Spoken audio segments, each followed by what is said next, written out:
Peoples party کی اپنی اخلاقی پوزیشن کو کمپرومائز نہ صرف یہ کہ کر چکے ہیں بلکہ عوام میں مقبولیت بھی کھو چکے ہیں، اور اب یہ بات تقریباً طے ہونے کے قریب ہے کہ اندرون سندھ سے بھی پیپلز پارٹی کسی بھی آزاد انتخاب میں وہ اکثریت حاصل نہیں کر سکتی جو اس نے ابھی حاصل کر رکھی ہے۔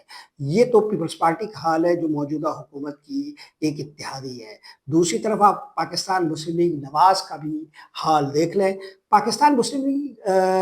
مکمل انحصار کرتی ہے اسٹیبلشمنٹ پر، اور اسٹیبلشمنٹ نے ہی انہیں اس حکومت کی ڈرائیونگ سیٹ پر بٹھایا ہے۔ مگر پی ایم ایل این کے اندر بھی دو نقطۂ نظر پائے جاتے ہیں۔ ایک نقطۂ نظر یہ ہے کہ شہباز شریف نے جو اسٹیبلشمنٹ کے ساتھ ایک تال میل بنائی ہے، اس کے علاوہ کوئی چارہ کار نہیں ہے، اور اب پی ایم ایل این عدم مقبولیت کے باعث اور پنجاب میں اپنی اکثریت کھو جانے کے باعث، جس کا مستقبل قریب یا بعید میں کوئی امکان بھی نظر نہیں آتا کہ اس میں کوئی جوہری بدلاؤ آئے، کوئی چارہ نہیں ہے کہ وہ اسٹیبلشمنٹ کے رحم و کرم پر رہے، یعنی شہباز شریف کی حکمت عملی کے مطابق پی ایم ایل این کو چلنا چاہیے۔ دوسری طرف ایک طبقہ وہ ہے جو یہ سمجھتا ہے کہ اسٹیبلشمنٹ کے ساتھ بالکل سرنڈر والی یہ حالت انتہائی نقصان دہ ثابت ہوگی، اور تاریخ کا یہ ایک ایسا قرض ہوگا جو کبھی وہ چکا نہیں پائیں گے۔ اگر آپ شہباز شریف کے اقدامات کو دیکھیں تو کہا ہی جاتا ہے کہ رات کو وہ سوتے نہیں ہیں جب تک کہ وہ تمام ادھورا ایجنڈا پورا نہ کر دیں جو انہیں دیا جاتا ہے، مگر اس کے باوجود وہ ان دنوں خطرے کی حالت میں، اور اسٹیبلشمنٹ کے اندر ہی کچھ لوگ شہباز شریف کی حکومت سے بھی تھک چکے ہیں، یہ بتایا جا رہا ہے۔ خود وزیر داخلہ محسن نقوی نے جو بگل بجایا تھا، اس سے اندازہ ہو رہا ہے کہ شہباز شریف کی حکومت ڈیلیور کرنے کے باوجود پاپولرٹی چونکہ کھو چکی ہے اور اس حکومت کو چلانا ایک دشوار نظر آتا ہے، تو کچھ اور چیزیں بھی زیر غور ہے۔ بہت گہرائی میں نہیں جاتے جو اس وقت اسٹیبلشمنٹ اور مسلم لیگ نون کے درمیان تال میل کے حوالے سے ہیں، اور جو مسائل درپیش ہیں، یہاں تک کہ موجودہ نظام حکومت میں تبدیلی کے حوالے سے جو ایک خاکہ موجود ہے، جس کا ایک اشارہ بھی ہے کہ اس ڈیموکریسی میں رہتے ہوئے ہم ایک اور طرح کا نظام حکومت بھی بنا سکتے ہیں، اور یہ واضح اشارہ ہے صدارتی نظام کی طرف، جس کے حوالے سے پی ایم ایل این کے اندر ایک ریزرویشن بھی پیدا ہوئی ہے۔ مگر بہرحال یہ ایک پیچیدہ اور گنجلک موضوع ہے، بڑا موضوع ہے، الگ سے زیر بحث لائیں گے۔ تو اسٹیبلشمنٹ اس پی ایم ایل این کے ساتھ، یا پی ایم ایل این اس اسٹیبلشمنٹ کے ساتھ بھی گزارا نہیں کر پا رہی، جو مکمل طور پر عوامی عدم مقبولیت کے باوجود یہ حکومت کی ڈرائیونگ سیٹ پر بٹھائے گئے۔ تو ایک طرف یہ صورتحال ہے، دوسری طرف آپ خود پی ایم ایل این کے اندرونی حالات کو دیکھیں۔ مسلم لیگ نواز کے اندر شریف خاندان بھی آپس میں ایک طرح سے آپا-دھاپی کا شکار ہے۔ ایک طرف نواز شریف صاحب کی صاحبزادی ہیں مریم نواز صاحبہ جو وزیر اعلیٰ پنجاب ہے، اور دوسری طرف شہباز شریف کے صاحبزادگان ہیں حمزہ شہباز اور سلمان شہباز، دونوں کو مریم نواز صاحبہ پنجاب میں کوئی اسپیس دینے کو تیار نہیں ہے۔ حمزہ شہباز مسلم لیگ نون کے اندر ورکرز کی سطح پر کچھ کام کرنا چاہتے ہیں، مگر انہیں وفاق کی طرف دھکیل دیا گیا ہے، اور مسلم لیگ نون میں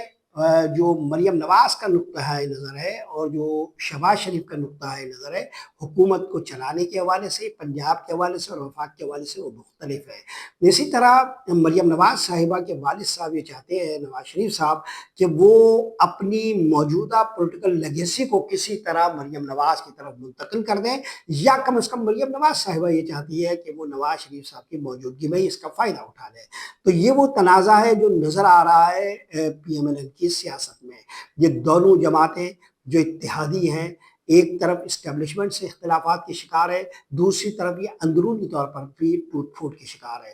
تیسرا آپ تناظر بنائیں وہ ایم کیو ایم کا ہے۔ ایم کیو ایم کو بھی اس اتحادی حکومت کا حصہ بنایا گیا تھا۔ اگر آپ دیکھیں تو 8 فروری 2024 کے انتخابات سے پہلے ایم کیو ایم کے اندر 3 گروپس تھے۔ ایک گروپ خالد مقبول صدیقی گروپ تھا جو بہادرآباد کے عارضی مرکز پر براجمان تھا۔ دوسرا گروپ جو ہے وہ مصطفیٰ کمال کا تھا، جو اگرچہ ایم کیو ایم سے ہی الگ ہو گیا تھا اور ایک نئی جماعتی شناخت یعنی پاکستان سرزمین پارٹی پی ایس پی کے تشخص کے ساتھ وہ بروکار تھا، اور ایم کیو ایم سے فاصلہ پیدا کر چکا تھا، ایم کیو ایم کی شناخت استعمال نہیں کرتا تھا۔ تیسرا گروپ ڈاکٹر فاروق ستار کا تھا جو بالکل کنارے پر لگا ہوا تھا۔ ان تینوں گروپوں کو اکٹھا کیا کیا گیا۔ جو لوگ میرے اس ویلاگ کو دیکھتے ہیں اور میرے تجزیوں اور خبروں سے آگاہ ہیں، انہیں اندازہ ہے کہ فروری 2024 کے انتخابات سے پہلے ہی میں نے یہ بتا دیا تھا کہ ایم کیو ایم کراچی میں کسی بھی حلقے میں 5 سے 10,000 ووٹوں سے زیادہ کی اب حیثیت نہیں رکھتی ہے۔ اور انتخابات میں یہی کچھ ہوا، مگر فارم 47 کے تحت ایک بھی نشست نہ رکھنے والی ایم کیو ایم کو ایک بڑا سائز دیا گیا کراچی میں، اور انہیں اتحادی جماعت کا حصہ بنا دیا گیا۔ اس دوران ایک ملاقات جب جو حکومت کی تشکیل ہو رہی تھی اور مصطفیٰ کمال اور خالد مقبول کی قیادت میں ایک گروپ پی ایم ایل این سے ملا تھا، اور یہ بھی بندوبست جو ملاقات کا تھا وہ کسی نے کروایا تھا۔ اس میں ان کو یہ کہا گیا تھا ایم کیو ایم کو کہ آپ تو ہماری تو کچھ پھر بھی کچھ نشستیں ہیں جو ہم نے جیتی ہیں، مگر آپ تو ایک بھی نشست نہیں جیتے۔ لطف کی بات یہ ہے کہ یہ بات خود مصطفیٰ کمال نے ایم کیو ایم کی جو عارضی رابطہ کمیٹی ہے اس کے اجلاس میں بتائی تھی، اور یہ منظر عام پر ایک ویڈیو کی شکل میں آ گئی تھی جس میں مصطفیٰ کمال صاحب از خود یہ بات اپنے ہی ایم این اے اور ایم پی ایس کو بتا رہے ہیں کہ بھئی ہماری کوئی بھی اوقات نہیں ہے۔ تو خیر، اگر آپ دیکھیں تو ان 3 گروپوں کو جب اکٹھا کیا گیا اور ان کو یہ حمایت دی گئی، یہ اکثریت دی گئی، تو ان کے حاشیۂ خیال میں یہ بات ہمیشہ رہی، ان کے لاشعور، شعور اور تحت الشعور میں یہ بات موجود رہی کہ یہ اکثریت ان کی اپنی نہیں ہے۔ یوں بھی ایم کیو ایم کا پورا جو بندوبست ہے، اس کی جو تاریخ ہے، وہ مختلف جو مرکزی حکومتیں ہیں اس کے اندر ایک ایسی قوت کے طور پر ہے جسے اسٹیبلشمنٹ اپنی مرضی سے ہانکتی ہے، چلاتی ہے، اور حکومتوں کو بنانے اور بگاڑنے کے لیے استعمال کرتی ہے۔ تو اپنے اس تاریخی پس منظر کے ساتھ ایم کیو ایم کے اس کردار کو لوگوں نے اسی نقطۂ نظر سے دیکھا، اور ایم کیو ایم جو 3 گروپوں کے اکٹھ کے ساتھ مرکزی حکومت کا حصہ بنا دی گئی، اب وہ ایک بار پھر ٹوٹ پھوٹ کی شکار ہے۔ مصطفیٰ کمال گروپ اور خالد مقبول صدیقی نبرد آزما ہے، ان کے درمیان جو حالیہ دنوں میں لڑائی ہوئی اور اس لڑائی کے بعد انہیں ایک بار پھر خاموش کرایا گیا۔ یہ لڑائیاں ان کے درمیان کئی مرتبہ ہو چکی ہے۔ مصطفیٰ کمال گروپ بالکل الگ طرح سے سوچتا ہے اور خالد مقبول صدیقی گروپ بالکل الگ طرح سے سوچتا ہے۔ ایک ایسے وقت میں جب خالد مقبول صدیقی یہ طے کر چکے تھے کہ مصطفیٰ کمال گروپ کو ایم کیو ایم سے الگ اور علیحدہ کر دیا جائے گا، بہادرآباد مرکز میں ایک لڑائی دیکھنے میں آئی، اور اس لڑائی کے بعد خاموشی اور سناٹا ہے۔ کہا یہ جا رہا ہے کہ ان کو کہا گیا ہے کہ وہ خاموشی اختیار کریں اور ایک پریس کانفرنس کے ذریعے اپنی واپسی اور اپنے اتحاد کے حوالے سے عوام کو ایک میسج بھی دے۔ مگر یوں لگتا ہے کہ ایم کیو ایم کے اندر یہ جو ٹوٹ پھوٹ ہے، اس کا عمل کارکنوں میں اس حد تک سرایت کر چکا ہے کہ خالد مقبول صدیقی گروپ جو ہے وہ اس سے بالکل فاصلے پہ نظر آتا ہے، اور اس دباؤ کے باوجود وہ یہ چاہ رہا ہے کہ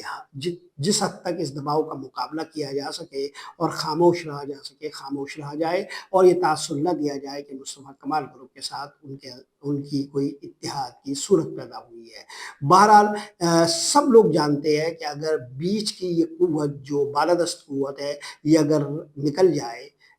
تو ایم کیو ایم کے یہ گروپس یکجان نہیں ہو سکتے۔ ان کے اندر ایسی کوئی صلاحیت نہیں ہے، نہ ان کا کوئی ایسا ایجنڈا ہے کہ جس پر یہ متفق ہو سکے۔ اس کے باوجود کہ یہ عوامی سطح پر کوئی حمایت نہیں رکھتے، کسی ایک حلقے میں ان کا کوئی ایم ایل اے بھی جیتنے کے قابل نہیں ہے۔ تو آپ یوں دیکھیے کہ یہ جو پورا اتحادی سرکس ہے جو فروری 2024 کے انتخابات کے بعد سجایا گیا، اس میں خواہ پیپلز پارٹی ہو، پی ایم ایل این ہو، ایم کیو ایم ہو، اور اس جماعت کی تو میں بات ہی نہیں کر رہا جو اسٹیبلشمنٹ کے ہاتھ کی چھڑی، جیب کی گھڑی اور تالاب کی مچھلی تھی، یعنی استحکام پاکستان پارٹی، کوئی بھی جماعت اس پوزیشن پر نہیں ہے کہ جو اندرونی طور پر متحد ہو اپنی ہی جماعت کے اندر، جو بیرونی سطح پر اپنے اتحادیوں کے ساتھ مطمئن ہو، اور جو اتحادیوں کے ساتھ رہتے ہوئے اس قوت کے ساتھ بھی متحد ہو یا اس قوت پر بھی متفق ہو جو ان کی کاریگر ہے، جو اس بندوبست کو